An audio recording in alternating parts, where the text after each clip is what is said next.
আমরা কোনো দিক দিয়ে কোনো অংশে পিছিয়ে নাই। এটা নিয়ে যারা বিভ্রান্তিকর ঘটনা ছড়াচ্ছে, হয়তো তাদের মধ্যে কোনো ধরনের কোনো দুষ্ট চক্র কাজ করছে, সেই চক্র কাজ করতে পারছে না বলে বীরভূম জেলাকে বদনাম করার চেষ্টা করা হচ্ছে। হলেও হতে পারে, এই বিষয়ে দ্বিমতের কোনো অবকাশ নেই। আঙুর ফল টক, কারণ হয়তো খেতে পাচ্ছে না, না পাওয়ার জন্য বলতে পারে, অনেক কারণ থাকতে পারে। সরকারি ভেস্টেড ল্যান্ডের ওপর ওল্ড এজ হোম নির্মাণ করা হয়েছে, সেটা আমার পিরিয়ডে নয়, আগের পিরিয়ডে। সেখানে বর্তমানে 5 স্টার হোটেল চলছে। আদিবাসীদের প্রপার্টির ওপর সবুজপত্র নির্মাণ হচ্ছে। সবুজপত্র আদিবাসীরা আমার কাছে অভিযোগ জানায়, আমি ডিএমকে ফরওয়ার্ড করি এবং সেটা বন্ধ হয়ে যায়।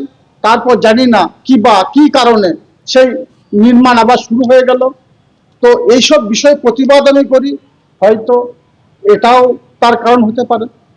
2023-এ নির্বাচন করেছি, 24-এ নির্বাচন করেছি, বীরভূম জেলা কোর কমিটির সদস্য হিসাবে আমি বলছি, বীরভূম জেলা একটা বোমাবাজি হয়নি, গুলিবাজি হয়নি, আপনারা দেখিয়েছেন। কিন্তু কি জানি কি অজানা কারণে মাত্র কয়েক মাস হলো বীরভূম জেলায় আবার সেই একই বিষয় চালু হচ্ছে। কোথাও বোমা উদ্ধার হচ্ছে, কোথাও গুলিবাজি হচ্ছে, কোথাও পুলিশকে মারা হচ্ছে। এটা কেন হচ্ছে, কি জন্য হচ্ছে আমার জানা নেই। না হয় বাঞ্ছনীয় বলে আমি মনে করি। আমি কে কি বলছে আমার দেখে আমি আমি দলটা ছোট থেকে করি। আজ বয়সটা আমার হয়ে গেল 68 বছর বয়স।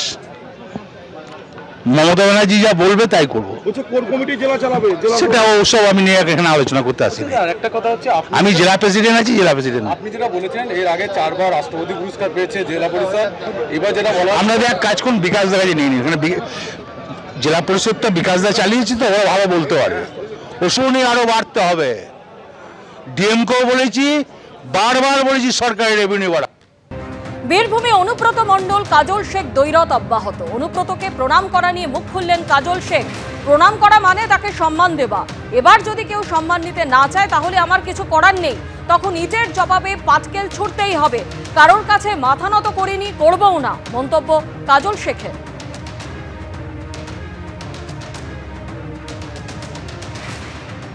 প্রথম যখন তৃণমূল কংগ্রেস দল গঠন 1998 সালে, প্রথম সভাপতি কে ছিল, দ্বিতীয় সভাপতি কে ছিল, তৃতীয় সভাপতি কে ছিল, চতুর্থ সভাপতি কে হলো, আমার মুখটা না খোলালে ভালো হয়। আমি সবাইকে বলবো সংযত থাকার জন্য, কারণ দল আমাদেরকে সবসময়ের জন্য বলে যে সংযত থাকার জন্য আভ্যন্তরীণ বিষয়গুলো আভ্যন্তরীণ আলোচনা করাই সঠিক। আমি কারো কাছে মাথা মতো করিনি আর করবো না। কিন্তু কাউকে প্রণাম করা অর্থ এটা নয় মাথা মতো করা। প্রণাম করা অর্থ হচ্ছে তাকে সম্মান দেওয়া। এবার যদি কেউ সম্মান নিতে না চায় তাহলে ভাই আমার তো কিছু করার নাই, তখন তো ইটের জবাব পাটকেল আমাকে দিতেই হবে। সেটাই চলছে।